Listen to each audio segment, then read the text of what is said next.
Welcome to the Fire Away Podcast. The Fire Away Podcast. Oh yeah. Here we go. Let's do it. All right, welcome back to another episode of Fire Away. I'm your host, Mark. I'm here with Mr. Fred Anders. Don't forget to follow us on Fire_Away Podcast and Instagram. And we are now available on both Apple Podcasts and Spotify. Almost will be able to say anywhere you get your podcast. But for right now, Apple Podcasts and Spotify. So thank you for joining us for another episode. We got some special guests today. So who's going to bring us this episode, Fred? Today's episode is brought to us today by the Fireline Technicians. They're always working hard to provide our customers the best service around. Whether it's inspection, service, or installation, those guys and gals are always out there on the front line proving to our customers they made the right choice choosing Fireline for their fire protection needs. It was a hell of a read. Like that was like a great promo read, almost like Fireline was paying you to do it. I guess in a way. That was pretty good. That was a really good commercial, Fred. I like that. So we do have a special guest, our neighbors from the West today. We had the luxury of going out there this past summer to visit. Silco Fire. So it's Silco Fire and Security out of Ohio. We have a couple of different branches. James Fraser is the chairman. He's going to be joining us on today's episode. No, David Fraser is going to be joining us. James Fraser is the dad. Okay. David's dad. It's all good. Hey, it's all good. All right, it's all good. We're going to hear a little bit about James. He started off from way back, so we're hoping Dave kind of dives into that a little bit. Our visit out there, it was you, myself, Matt Benfield, and Heather. We went out there, spent some time kind of seeing how they do things. Fantastic facilities, fantastic people. Welcomed us with open arms, wealth of information. I'm still reaching out to them today for questions and answers. So great group of people. I was able to implement some things right away when we got back that I thought really has helped efficiency and organization in my pre-engineer department. So I love how they were willing to share information with us. At no point did I feel like they were guarding some top secret information or they weren't willing to open up the books. They were very accommodating, very nice people, very they knew what they were doing, and it was obvious from the time we walked through the door. But you're right, their facilities were pretty awesome. Very nice. So I got introduced to Silco when I went out to the No Namers out in Peoria, Illinois. Myself and Ashley Redinger went. And out there we met Lou, we met Shane, and we met Adam. Those guys were awesome. They kind of stole the show on that No Namers meeting. They were a wealth of information. Everybody was reaching out. Anytime anybody had a question, those guys, they had an answer or could get you an answer. They were just impressive. So when I got back, that's when I thought that, it would be a great idea to go visit them out there and get a little more one-on-one. And I think that you guys, when we got out there, like I said, found some information about it. So shout out to Lou and them guys, man. They were our hosts. They took us out to dinner that night too. We got to see both stadiums, the red stadiums. I think there was a rain. There was. So we got that big old TV outside there. We got to watch it on the TV outside, and it was. I mean, it's a part of Ohio I've definitely never been to.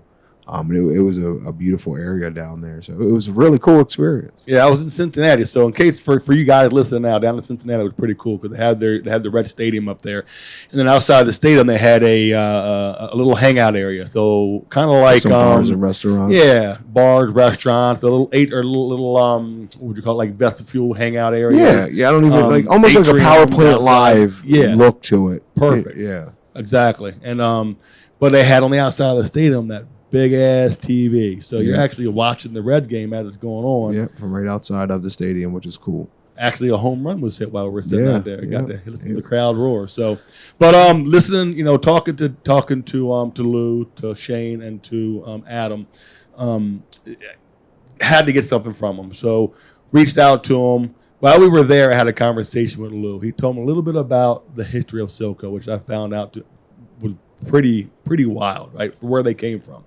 So I was like, not your everyday way to come across fire protection. Fire protection story. I can't wait to hear from Dave to let us know how that whole thing progressed, how it started, how they got to where they are today.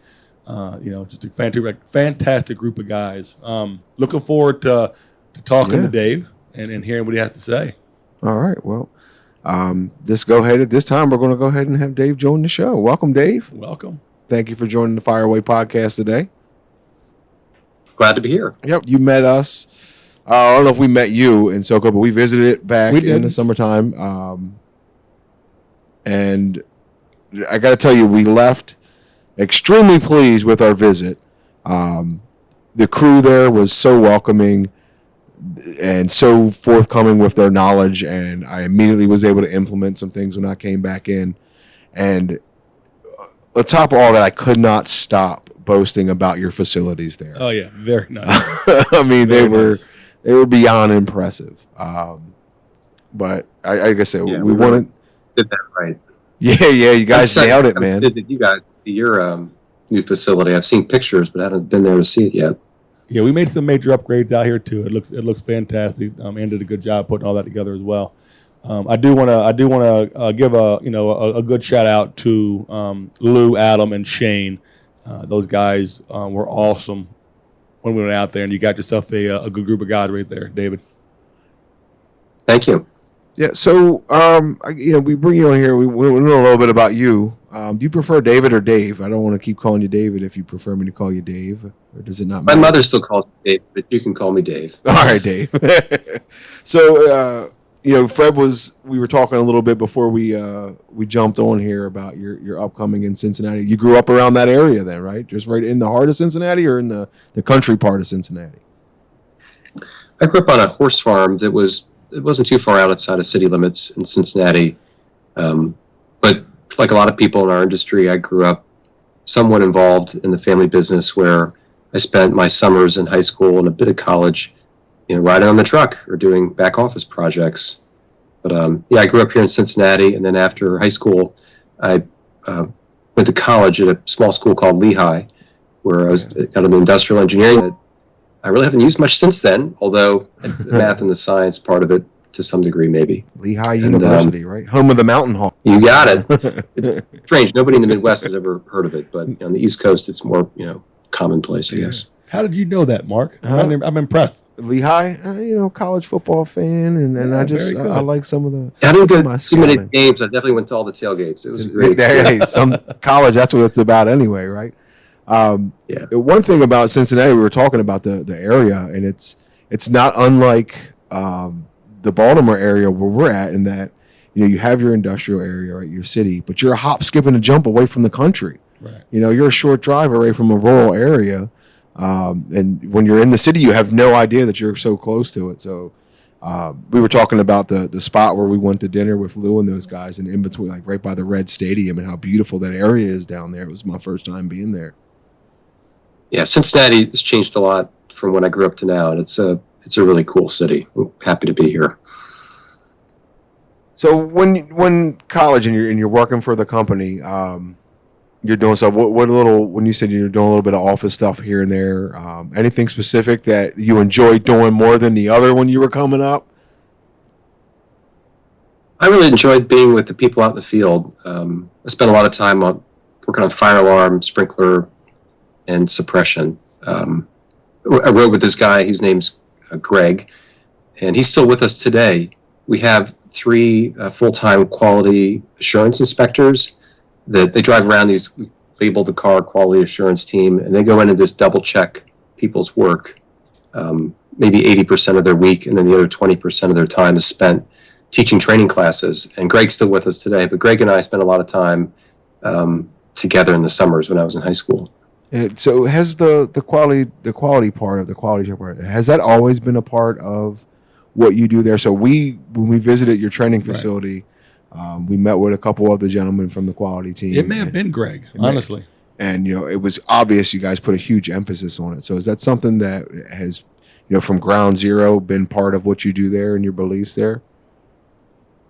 My dad, he was always obsessed with perfection, and we didn't really have a formal quality control program until, I think he tells the story, maybe the late 80s. And he and one of our general managers at the time got it started. And the general manager's still with us, ironically. So he was kind of the person that got it started, where we would go around. At the time, it would be managers and even part of the sales team. They'd all have a weekly requirement of how many inspections they would go back through. They have a checklist, and they fill the form, and we'd summarize all the scores, and then we'd pay bonuses to technicians every 6 months based on their quality scores. that was the start of it. And then, modern day times, we have 3 people who are dedicated to doing it, plus still a few members of management also helping them. We built a mobile app for it, and there's pictures and there's workflows that come from it. So the program's the same, it's just been more modernized. And then also training, in the past, training was not much of a thing at the company other than on-the-job training, paired up with whoever you were training with. But during the pandemic, we built a fantastic training center and realized that we're not going to hire experienced people from other companies in the area. It's just they're far and few between. So our motto has been to hire for attitude and teach the rest. So we've really become a teaching company. I think that's the best way to go. You got to grow your farm system and kind of get and mold what you're looking for in an employee and a part of your team. You had mentioned Greg and your general manager who had been there for a while now. It sounds to me similar to Fireline. You pride yourself on having some of the employees who've been around for quite a while. Do you have a bunch of them there? Yeah, I mean, we've like Jim, who was the general manager, he's now part-time 3 days a week, and he solely works on acquisitions. He's building relationships with our companies in our markets or adjacent markets, and he's really good at it. So he's 40 years with us, and I'll take as much as Jim wants to give. That's right. There's a number of people like that are long-term senior people that have rode through all the changes as we've grown, and I'm really proud of that. Yeah, that says a lot about the core values of the company to me. For when sure. you have employees that are willing to stick around. I mean, 40 years is a lot of time. We actually have a podcast coming up with. I'm only 45, so there you go. So yeah, we were five when he came here. Yeah. But saying we have a podcast coming up with an employee who's been here 45 years. Yeah. So Miss Cindy. When I think about it, and I'm 42, it's like it's unbelievable to think about someone's been here longer than I've been alive. But I do think it says a lot about the companies. That especially nowadays, turnover is a lot different than it used to be. People aren't afraid to leave one job and go to another nowadays. So it does say a lot when people are willing to stay. So kind of speaking of core values, I know you guys have some core values of your own. You got autonomy, quality is paramount, prompt, family, customers, which is the top priority, and performance. Those are all great core values for a company, but specifically autonomy. Can you speak on that one a little bit? Sure. We always, we defined our core values a while back. It was really the attributes that had made us successful in the past that we felt were the guiding principles that were going to continue to make us successful in the future. And autonomy is we want people to make decisions. I had a mentor early in life that told me that a good leader, a good exec, whatever you want to call it, people who are effective at business and at life are decisive. They may not always make the right decisions, but they make a decision, and if they make the wrong one, they'll act quickly to correct it. And they'll probably correct it by the time the other person is still pondering the first decision. So I've kind of lived that way. Doesn't mean I don't measure twice and cut once on certain projects. Sure. We want that same philosophy in our company where people are making decisions and not afraid of making mistakes. And then when they make a mistake, obviously, don't hide from it. Like the big mistake that I really care about is if you do hide from it. Yeah. You're taking it an opportunity for everybody else to learn around you, for your own comfort, and that's not cool. Yeah, we try to say like just along the lines, not to cut you off, Dave, but when you were saying about making a mistake, we do our little always never list, and it's we always tell them to own it. Own it. Don't place the blame. We can fix it. But if you're not going to own the mistake, then we're not going to make progress on it. Yeah, some of your greatest successes come from how you recover from a mistake. So it's super important. Completely agree on that. How do you guys go about facilitating that to your employee, to the rest of the company, as words kind of live by and to work by? Whether it's the new hire boot camp that we have every 4 to 6 weeks, and I talk about autonomy and our other values, where I explain this is how we operate here, and this is what we expect of you. Is if it's in the best interest of the customer, or if seems to be in alignment with our other values, just make the decision. And it's okay to make a mistake. It's like the 80-20 rule. Like we're expecting everyone to screw up a certain percentage of the time, as long as you own it and correct it. And then we give a lot of freedom, I guess, in our jobs too, where it's important to understand the why and versus just what you are needed to do and how you're supposed to do it. If you understand the why very clearly, then it's easy to act with autonomy because you understand the goal, where you're trying to get to. That's the big We spend a lot of time talking about the why behind things. Yeah, No, for sure. Yeah, I mean, as leaders, we got to make sure that that's what you're pushing out, right? You're giving everybody the tools to make those decisions, where they're comfortably making those decisions, and knowing that, if I do make a mistake, when it does happen, that I've got a team in my corner who's there behind me, going to help pick me up and move me forward. That just goes a long way in that, for sure. Yeah, we used to tell people to trust the process all the time, but what I found was they're not going to trust the process if they don't understand the goal. So if we all have that common goal, and then they trust the process, they trust their leaders, and it does. It seems to work out much better that way. So it sounds like you guys, obviously, from our visit out there and having the conversations, a family business, similar to a fire line, from induction to where we are now, and obviously, by doing that, you try to create a family feel around the office and make everybody feel welcome and like they're a part of something bigger than just, work. In doing so, though, obviously you guys are growing. So I think you said you're somewhere around 300 plus employees now when we spoke a while back. And when you start getting that big, there's got to be some corporate aspect to it too, because there has to be some structure, obviously. What are some ways that you guys go about navigating through that corporate structure, but still keeping that same family feel?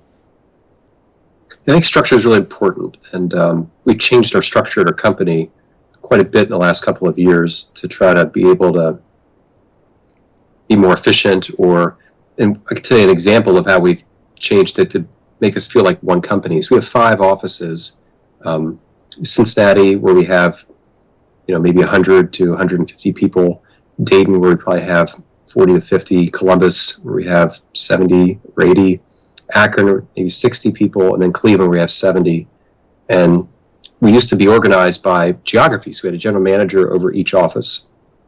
And as we tried to make changes to the business, we would get all the general managers to have consensus around, here's how we want to improve the security part of our company or the fire alarm part of our company. And we realized that we grew up geographically, but that's not how we run the business. We run the business by line of business. So if we make a decision on how we want to do something in the fire alarm business, we're not choosing to do that differently by geography. Cincinnati's not that different than Cleveland. So we reorganized our management team by line of business. And one of the results of that is there's a lot more branch travel. So we have line of business directors that are responsible for that line across all geographies, and they are on the road in all these branches constantly. And I think it's really helped the family feel, because we don't feel like 5 separate companies. We really are starting to feel more like one. And it's made the family feel stronger. Lou, and I'm going to give Lou credit on this. And if it wasn't Lou, if you listen to this, Lou, I'm sorry. And if but I think it's going to be positive. I think he said it, and I don't think he meant it as giving advice, but I took it as giving advice. And since then, I haven't been able to get it out of my head in the way that I implement things, and I'm trying to do things in my departments. Also, as he said, I don't feel like your team should ever be bigger than you should be able to feed your team with one pizza. Basically, what he said. Like you should, that's how your teams and how you should treat your teams, and and I think I know what he meant by it. Like he's not specifically saying have 9 people or 8 people on your team, but sometimes we bite off more that we can chew, or we're given a place where, all of a sudden, I got 20 employees under me, and I don't even know if I'm saying hi to these people in the morning anymore. But I don't know. He said that, and just the way he said it and came across it, I said, man, I really do. It changed. Yeah, the one or two pizzas. Yeah, it changed the way I interact with. Too big, you lose sense of belonging. Yeah. And it really stuck with me when he said that, and it's really changed the way I try to go about, interacting with my employees. So shout out to Lou for that, man. And again, Lou, if it wasn't you, I'm giving you all the credit for it. Yeah, it's always hard to when you start kind of growing and you start getting bigger and maintaining that family feel, when you do have to have a little more structure. And people notice, your employees, especially the ones who've been around for a long time, kind of notice those changes, and they start losing that. They start thinking, well, we're moving away from that. When you're really not. You've got to find new ways to keep that going. So, how you guys got going up there makes sense. Yeah, I think family feel also just making sure you have fun at work. You think about where you spend most of your time in your waking hours, it's not at home with your family. It's at work. Correct. If you do the math, that's how the statistics work out. So Yeah. if you're not enjoying what you're doing and who you're working with, then you're probably not doing the right thing. Yeah. Working for the right people. And, I always talk about it like we're more of a family almost than sometimes your family at home because we spend more time together, and we should think of each other like that. So we do a lot of things for fun too, whether it's various celebrations, parties, contests, just like everybody else. Yeah. We try to have some fun at work. And then we measure, one of the measurements for the family feel too is we do engagement surveys at least twice a year. Okay. It asks a lot of questions to get people's anonymous feedback. And we really take those seriously. And it tells us where we're doing well, where we're not, where we need to work on the family feel. What's your so when you do that, and that's something that we do as well. I don't know if we do it twice a year. I think we do it annually, and try to push it out there. But how are you getting good participation from and good feedback from the employees? Are you offering anything, or just you get what you get? On the surveys? Yeah. Yeah. We usually get about a 80% participation rate. Not everybody leaves specific comments, but they 80% of the people answer the questions. That's about 25 questions. Okay. And then a lot of them comments. There's thousands of rows of comments in the report that I read every one of them. And then we, by department, especially departments that may have lower engagement scores, we'll dig in and go deep and come up with an action plan to improve it.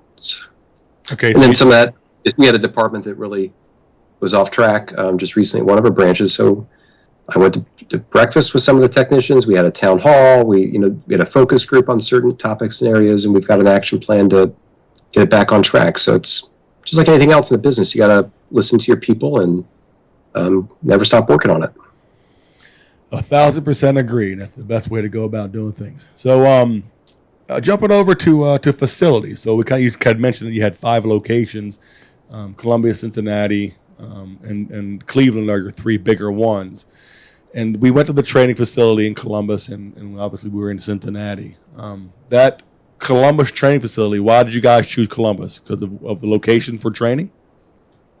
Yeah, it's central to where our 5 offices are currently. We would like to add another market, so in the future we'll see if it stays central, but it made sense at the time. And it was with both those new buildings that you visited, it was during the pandemic where we were about to pull the trigger on building them, and then the pandemic started, like, oh gosh, what do we do? We paused for about 30 days and said, you know what, like we're going to need these sooner or later. And we built them right after one another, so we didn't have to make all the decisions twice. We could just really make a lot of the decisions once and have the same construction company do one after the other. And during the pandemic, there was no supply chain issues. There was no inflation problems. So we got it under budget and ahead of schedule, which is just unheard of. And, Nice. Yeah, that's impressive. I wish I could tell you it was all planned and calculated to be that way. It was really luck.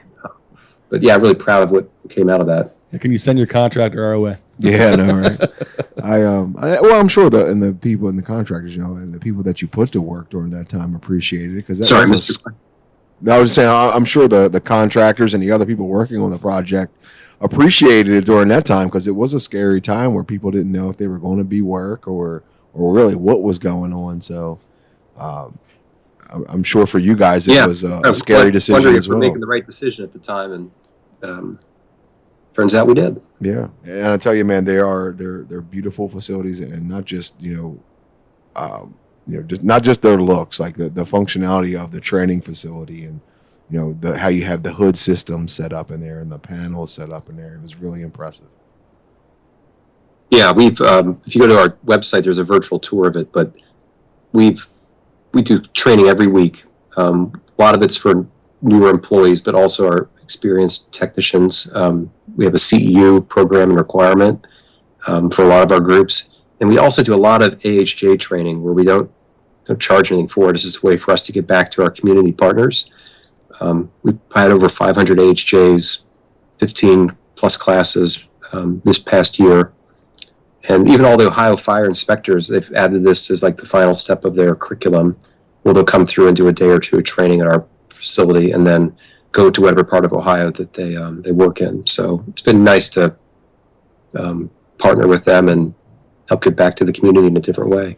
Yeah, I'm sure that helped with your reputability with them as well, as far as HJs, knowing that if they're dealing with a company, and they say that Silco Fire is their fire protection company, it kind of bodes well for them, knowing that they're in good hands and trusted. Exactly. Yeah. I mean, there's certainly some intangibles that come from that. Sure. Improves their reputation or credibility. Yes, it's a win-win in many ways. So, I mean, it's clearly safe to say, Silco's come a long way since its inception. But we did bring you on here too. We wanted to talk to you, learn about you, but we definitely want to hear about the beginning of Silco Fire, because we heard the story, but I think to hear it from you bring some new light to it. So, do you mind sharing how Silco started and how it began with your dad and that whole thing? Yeah, maybe I'll go back to even my family's history briefly, which is pretty unusual.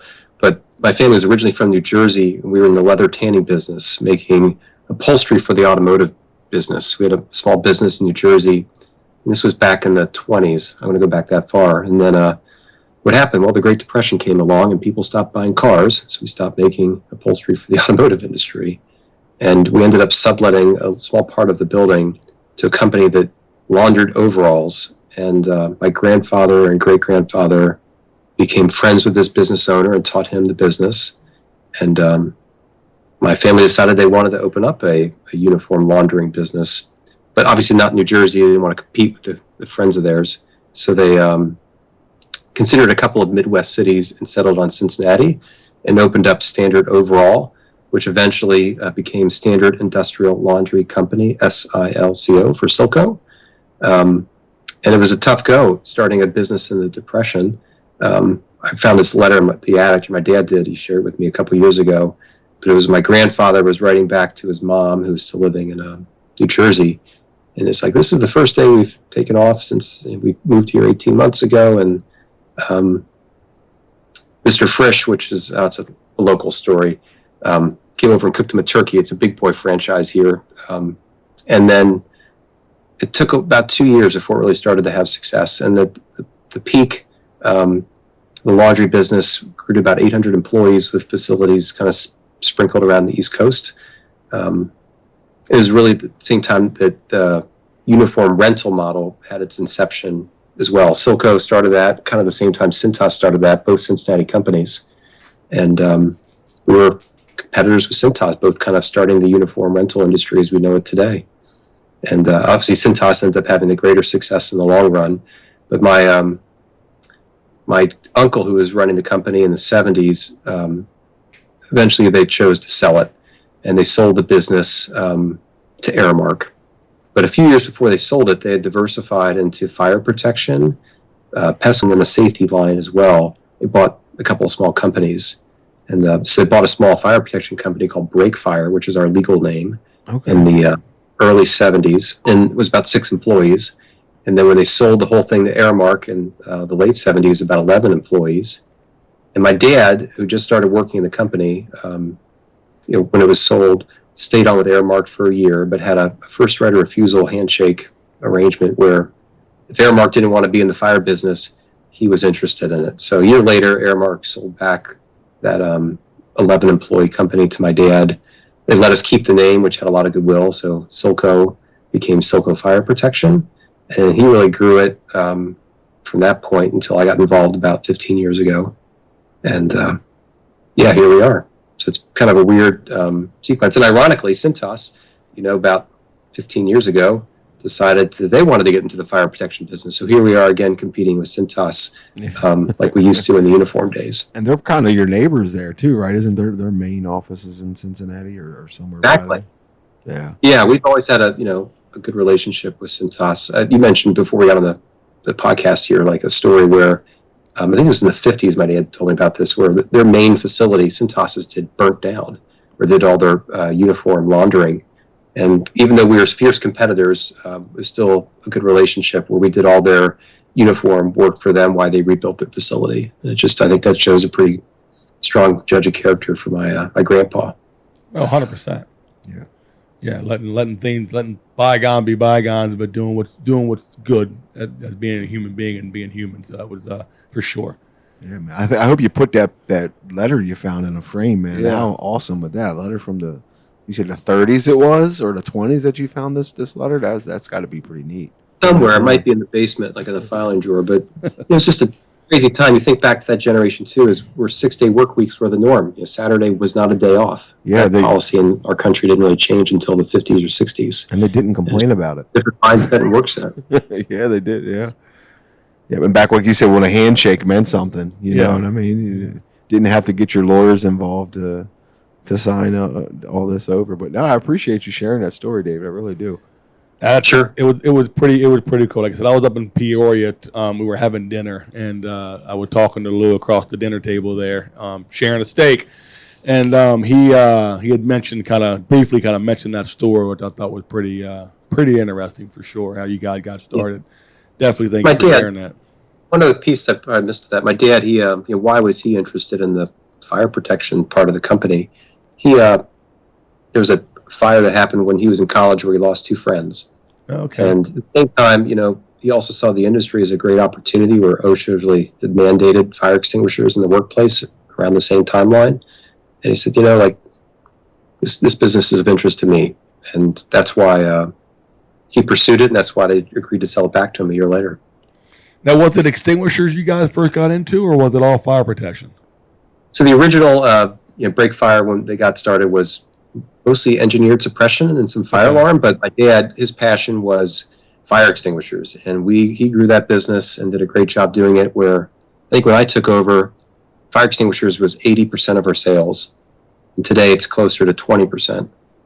And it's not that it's shrunk; we've just grown everything else around it. Sure. But it just goes to show that my dad, he loved the fire extinguisher business. But out in Ohio, you guys do a lot of backflows, right? That's mandated by HJs and fire sprinkler stuff too, right? Yeah, backflows are definitely a big part of the business. There's a policy that says there's a 5-year experience requirement to get a backflow license in Ohio, which is ridiculous, but I think it's just maybe a result of an old plumbers union initiative. Right. And so that makes it a little challenging for us to get the people to do that work, but we do a lot of backflow testing. Yeah, I was kind of amazed at the amount of backflow testing that you guys do out there when we visit the facility.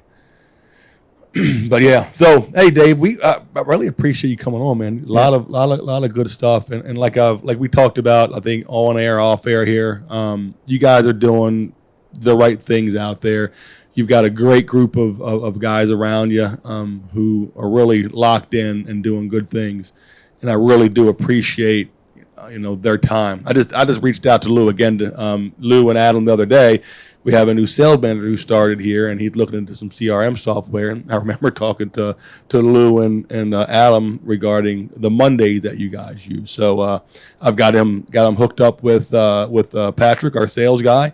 Lou jumped right on it. I think they got a meeting set up for next week. So again, I reached out, and man, he was right on it, willing to help out. So I really do appreciate Silco Fire, honestly. Yeah, you guys it's been a great relationship. I mean, I've known Anna for a long time, and then joined this industry group with her, and it's been a great experience. I remember visiting Fireline 10 plus years ago and just being envious of so many things. I came back with a whole notebook full of ideas.